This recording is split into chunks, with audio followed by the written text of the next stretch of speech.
Pemirsa, ratusan calon jamaah umroh melaporkan penyelenggaraan umroh ke Polda Metro Jaya dengan tudingan penipuan.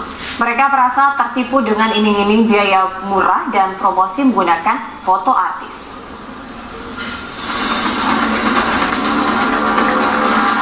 Calon jamaah umroh yang menjadi korban penipuan penyelenggaraan perjalanan umroh PT SSI atau Sahabat Sukses Indonesia mendatangi sentra pelayanan terpadu Polda Metro Jaya untuk membuat laporan polisi atas tindak dugaan penipuan terkait keberangkatan umrah.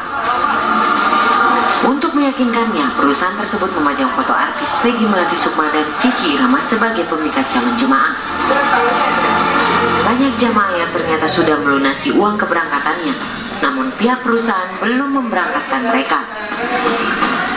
Dari tahun 2013 hingga tahun 2016, ada sekitar 300 hingga 500 jamaah umrah yang sudah mendaftarkan diri untuk beribadah di Tanah Suci.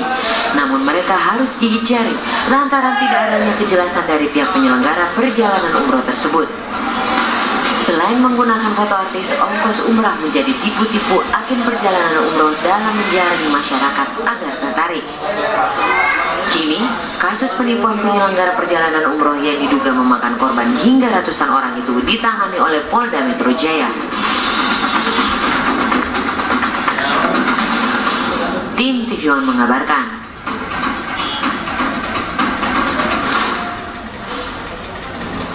Pemirsa, kasus tertundanya keberangkatan atau penipuan calon jamaah umroh ini kerap terjadi di tanah air.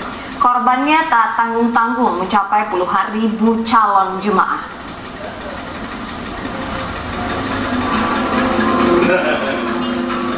...116 calon jemaah umroh asal Tuban, Jawa Timur pada pertengahan Maret lalu gagal berangkat ke Tanah Suci.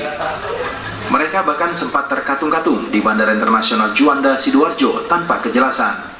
Padahal semua persyaratan administrasi sudah dipenuhi dan biaya umroh sudah mereka bayar.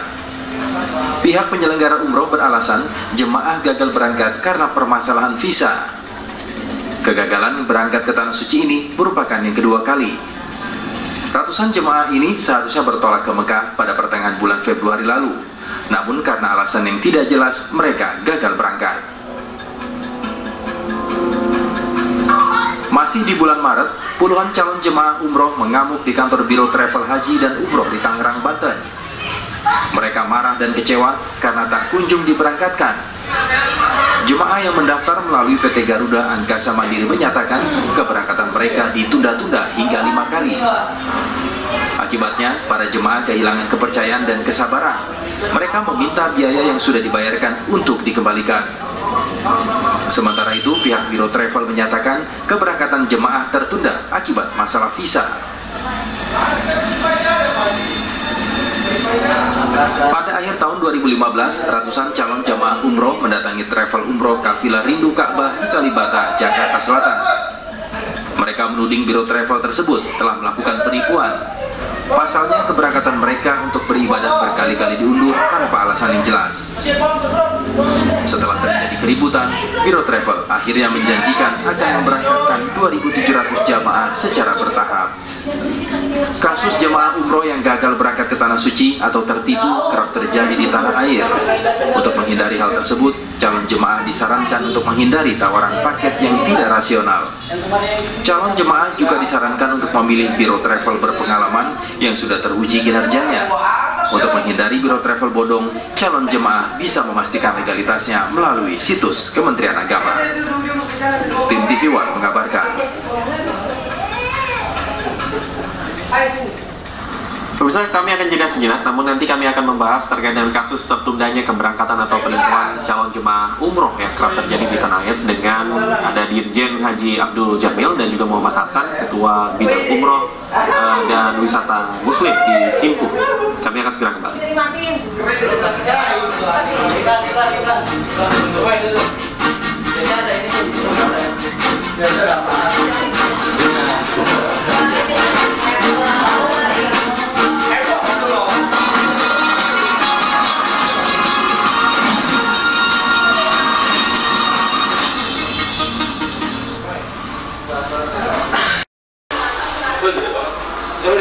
Pemirsa, Baiklah, kita akan berbincang mengenai penipuan dalam travel ataupun ibadah umroh haji. Bersama narasumber kami ada Dirjen Haji dan Umroh Kementerian Agama, Bapak Abdul Jamil, dan Bapak Muhammad Hasan, Ketua Bidang Umroh dan Wisata Muslim dari Himpu. Assalamualaikum Pak Hasan. Assalamualaikum Pak Abdul. Pak Abdul, Pak Dirjen, selamat siang. Waalaikumsalam warahmatullahi wabarakatuh. Iya, Pak Abdul, kalau sebenarnya sejauh ini ada berapa banyak kasus-kasus yang sudah dilaporkan gitu ya terkait dengan adanya penipuan dari travel ataupun jasa keberangkatan umroh dan haji? Ya, jadi sampai sejauh ini memang di samping ada laporan-laporan yang kami terima perihal adanya kasus-kasus penipuan, kasus-kasus pelanggaran terhadap aturan, itu cukup banyak ya, yang mencerminkan adanya ketidakhati-hatian atau ketidaktaatan penyelenggara umroh terhadap ketentuan-ketentuan yang ada, dan karenanya telah juga kami jatuhkan sanksi yang beragam. Ada yang kami cabut secara permanen, ada yang kemudian kami tegur keras, dan ada juga yang kami laporkan ke Bareskrim. Itu memang sudah menjadi protap dari kami dalam rangka untuk melindungi jamaah kita. Ya, Pak Abdul, kemudian apa kemudian regulasi yang dibuat pemerintah untuk lebih memperketat sekaligus mengawasi begitu biro-biro agen umroh yang melakukan penipuan ini, Pak, untuk ke depan supaya tidak terulang lagi? Jadi begini, pertama kita mengharuskan travel yang melayani umroh itu harus berizin. Ya, itu pertama. Kalau ada travel yang tidak berizin, maka ini wilayahnya adalah wilayah kepolisian, karena dia melanggar undang-undang, dan itu kewajiban bagi saya sebagai Dirjen Penyelenggaraan Haji dan Umroh untuk menyampaikan laporan kepada Bareskrim. Kami sudah memiliki kerjasama dengan Bareskrim untuk melakukan tindakan atas pelanggaran terhadap hukum seperti ini. Nah, bagi yang berizin lalu kemudian melakukan pelanggaran, itu ada dalam wilayah kami. Kami memiliki tim yang senantiasa melakukan verifikasi, kajian lapangan untuk selanjutnya melakukan penindakan atas mereka-mereka yang melakukan pelanggaran terhadap ketentuan yang ada. Baik, Pak Hasan, kalau sejauh ini seperti apa sih modus-modus yang dilakukan dari baik Biro Perjalanan Umroh ini yang kurang lebih melakukan penipuan terhadap jemaah umroh yang akan berangkat? Baik. Sebetulnya yang sudah terjadi saat ini itu bukan ratusan ya, bahkan sudah puluhan ribu jemaah yang sudah tertipu untuk berangkat umroh. Dan yang terjadi saat ini bahwa kasusnya ini seperti gunung es yang baru meledak, dan saya yakin ke depan akan lebih besar lagi, karena kami dari Himpu sudah menyelenggarakan acara tentang bom waktunya tentang MLM, multi level marketing. Terjadi saat ini adalah adanya multi level marketing tentang penjualan untuk umroh, dan ini tidak sah, ini tidak legal. Tidak ada satu instansi di pemerintah di negara ini yang membolehkan penyelenggaraan ibadah umroh dan haji penjualnya dengan multi level marketing. Artinya bisa dijabarkan secara detail gitu, multi level marketing yang digunakan oleh perusahaan-perusahaan agen umroh ini yang yaitu salah satu menyalahi bahwa kalau bicara tentang MLM-nya itu adalah usaha yang sah. Jadi kalau mau usaha tentang MLM berarti dia harus punya SIUP L resmi. Tapi kalau penyelenggaraan itu mendapatkan izinnya dari tadi Pak Dirjen dari Kementerian Agama sebagai penyelenggaraan, sehingga tidak ada dalam Kementerian Agama mengeluarkan izin umroh dan haji cara menjualnya itu lewat MLM, yaitu penyelenggaraan. Untuk umroh daftar sekarang, dia akan berangkat sekarang juga, bukan harus nunggu. Nah, setelah MLM ada juga yang disebut dengan sistem managing. Ya, kalau MLM minta dijelaskan, daftarkan let's say 3,5 juta dengan 10 orang, satunya berangkat, 9-10-nya jadi korban. Berarti dia harus mencari lagi korban-korban yang berikutnya.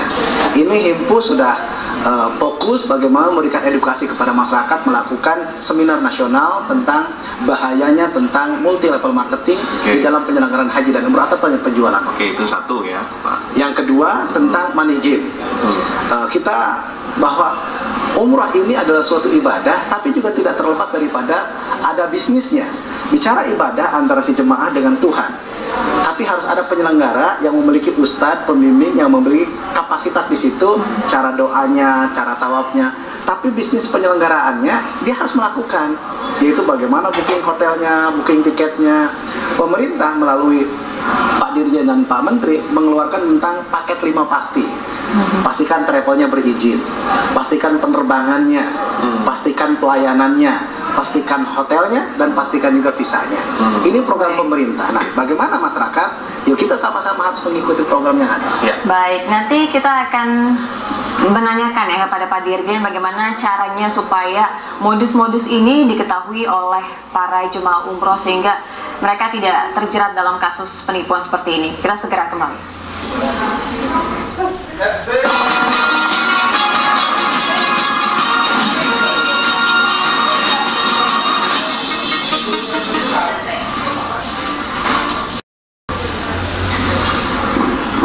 Kabar siang pemirsa, kita akan melanjutkan perbincangan dengan Mas Hasan dan Pak Dirjen di sana. Kita ke Pak Abdul dulu sebentar. Pak Abdul, ini tadi sudah disampaikan oleh Pak Hasan bahwa ada beberapa modus penipuan di lapangan ya, mulai dari MLM gitu yang seharusnya tidak diperbolehkan digabungkan dengan bisnis umroh tersebut, kemudian juga money game misalnya. Bagaimana kemudian cara pemerintah, ya dari John juga, bagaimana kemudian cara pemerintah untuk mengontrol Pak hal seperti ini agar tidak menyatu dengan bisnis umroh yang sudah benar gitu ya, proporsional. Ya, pertama dari segi masyarakat, kita telah menyampaikan informasi yang luas untuk memastikan ya, apabila mereka hendak berumroh itu memastikan hal-hal yang penting.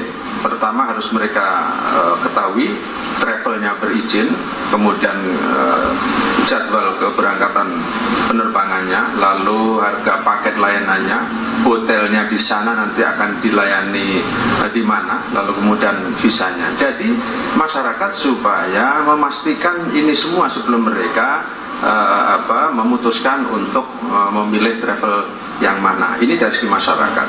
Dari segi pemerintah, kami telah menyediakan instrumen yang kita pakai untuk mengendalikan, untuk melakukan penegakan hukum atas adanya pelanggaran-pelanggaran seperti yang tadi disampaikan oleh Pak Hasan.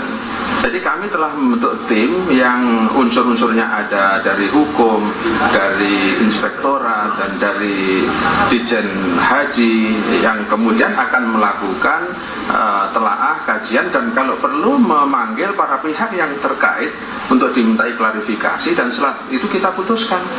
Kalau mereka menelantarkan jamaah, kalau mereka kemudian mengingkari apa yang mereka janjikan kepada jamaah, ini bagian dari pelanggaran-pelanggaran yang akan kita beri sanksi. Jadi ini memang saya meminta dukungan masyarakat, karena seiring dengan antrian haji yang panjang yang kemudian antara lain menjadikan masyarakat lebih memilih umroh bagi mereka yang tidak haji, ini menjadikan jamaah umroh meningkat cukup tajam dari waktu ke waktu. Misalnya kalau tahun kemarin itu sekitar 457.000, pada tahun sesudahnya mencapai 670.000 per tahun. Jadi ini merupakan satu peluang bisnis bagi mereka yang bergerak di bidang traveling. Tapi harap diingat bahwa mereka ini yang bepergian adalah orang yang tujuannya ibadah, ya. Dan di antara mereka ini orang-orang yang tidak banyak mengerti tentang seluk-beluk traveling dan seluk-beluk yang berkaitan dengan masalah-masalah bepergian ke luar negeri. Jadi jangan memanfaatkan ketidaktahuan mereka lalu kemudian dilayani seenaknya. Ya, nah kalau itu yang terjadi, maka pemerintah yang harus yang wajib untuk melindungi jamaah ini yang harus kita tingkatkan terus-menerus dari waktu ke waktu. Iya, Pak Dirjen, lalu seberapa mudahnya masyarakat untuk melihat izin itu benar-benar dikeluarkan atau diresmikan oleh dari Kementerian Agama?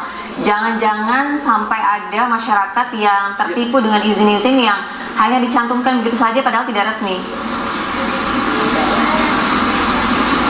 Iya, begini, jadi untuk memperoleh izin itu bukan persoalan yang mudah karena mesti harus dipenuhi syarat-syarat travel ini telah memiliki pengalaman menyelenggarakan kegiatan-kegiatan travel selama 2 tahun.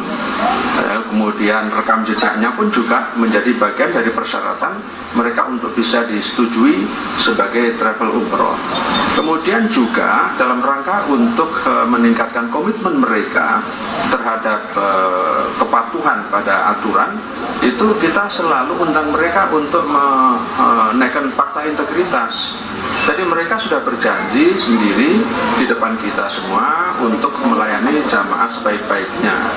Nah kalau mereka melanggar, maka tentu akan kita lakukan tindakan tegas ini supaya masyarakat terlindungi. Ya. Baik, Mas Hasan, kalau kita melihat ada banyak di travel-travel yang menawarkan harga diiming-iming murah, 12 juta, 15 juta, 17 juta, 20 juta. Lalu apa yang membedakan? Apakah dengan harga murah benar-benar bisa berangkat ke sana atau hanya diiming-iming saja? Sebetulnya untuk umroh itu jangankan murah ya, gratis juga boleh. Yang nggak boleh itu adalah murahan. Jadi kalau saya harus menyampaikan kepada masyarakat untuk jangan sampai salah memilih dan akhirnya terjadi lagi penipuan umroh adalah umroh itu adalah suatu ibadah melaksanakan niat di miqat, di batas di sana di Jeddah ataupun di Bir Ali, terus juga melaksanakan tawaf di Masjidil Haram dan tahallul sa'i, terus itu tahallul, dan itu free semua. Yang dibayar itu apa? Yang membayar itu tiket penerbangan Jakarta Jeddah, Jeddah Jakarta PP. Ada yang namanya direct penerbangan itu Garuda, Lion, Saudi. Nah ada juga yang maunya transit dan itu diatur oleh pemerintah, nggak boleh lebih daripada 1 kali transit. Nah itu adalah untuk menghindari bagaimana kalau mau umroh ya direct aja umroh ke sana. Tapi Mas Hasan, ini kalau kita lihat tadi ya di spanduk itu ada yang 12 juta, 15 juta. Itu make sense ya sebenarnya untuk harga sekian untuk berpergian. Oke, umrohnya gratis hanya untuk tiket, kemudian penginapan dan Garuda saat ini adalah 14 juta Jakarta Jeddah Jakarta PP. Sehingga ini masyarakat harus paham betul ketika mau umroh, selain daripada travelnya yang berizin yang sudah disosialisasikan oleh pemerintah Kementerian Agama, mulai Pak Menteri sampai dengan perangkatnya, asosiasi dan para penyelenggara, jangan lupa juga dengan harganya. Berapa yang harus dibayar oleh si jemaah itu tadi. Kalaupun si travel agent yang memang punya izin, punya profesional ngasih gratis kan boleh juga berangkat gratis. Tapi berapa batasan murah itu yang selayaknya? Batas bawah. Kalau analisa saya bahwa karena belum ada harga minimal yang dikeluarkan, karena pemerintah harus mengeluarkan harga batas minimal supaya tidak terjadi. Tadi kalau Mas Hasan bilang bahwa tiket saja return 14 juta. Bagaimana kemudian seorang agent itu bisa 15 juta atau 12 juta? Iya. Di luar negeri itu makan minumnya pakai dolar pastinya, lebih mahal dari kita. Jadi kalau secara hitungan kalkulasi saya adalah currency dengan dolar saat ini 13.000 itu ada dengan 1.800 US dollar.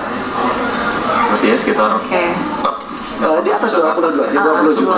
Ya. Jadi kalau 15 juta tadi tiketnya saja sudah 14 juta. Terus untuk biaya di sana, hotel, makan, transport. Nah, bicara tentang umroh ini kan butuh pelayanan. Nah, pelayanan itu kan juga harus ada jasa orang profesional, itu kan harus dibayar. Jadi kepada masyarakat dimanapun berada, tolong ketika mau berangkat umroh, pilih travel yang berizin juga sudah profesional.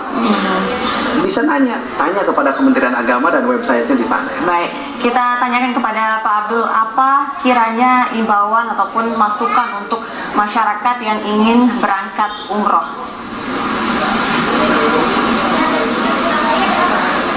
Ya, jadi tentu saya sebagai Dirjen Penyelenggaraan Haji dan Umroh menyarankan kepada seluruh lapisan masyarakat dengan maraknya jamaah yang kemudian tertipu, layanan tidak sesuai dengan apa yang dijanjikan, lalu kemudian bahkan ada yang tidak berangkat, maka tentu kami mengimbau masyarakat supaya berkonsultasilah kepada pihak-pihak yang punya otoritas untuk itu. Silakan berkonsultasi dengan Kementerian Agama di provinsi atau di kabupaten kota, atau langsung ke Kementerian Agama yang di Jakarta, atau melalui website juga bisa untuk mengetahui mana travel yang berizin, mana yang tidak berizin. Oke, baik. Jadi mudah kita untuk mengetahui mana yang berizin, mana yang tidak. Ya, baik. Di samping itu tentu program kampanye 5 pasti itu akan kita gencarkan terus-menerus supaya masyarakat terlindungi. Baik, kalau begitu terima kasih Bapak Abdul Jamil, Dirjen Haji dan Umroh Kementerian Agama. Terima kasih. Terima kasih atas waktunya dan informasinya tadi ya. Ya. Terima kasih juga sudah Hasan. memberikan paling tidak informasi bagi masyarakat gitu ya, untuk Mudah-mudahan lebih berhati-hati gitu ya untuk travel ya. Ya. Oke, baik. Kalau begitu pemirsa, kami harus jeda sejenak, namun kami akan segera kembali nanti dengan informasi. Di antaranya hari ini diperkirakan menjadi puncak keberangkatan para penumpang jelang libur panjang di Stasiun Senen. Kita akan lihat nanti. Kami akan segera kembali.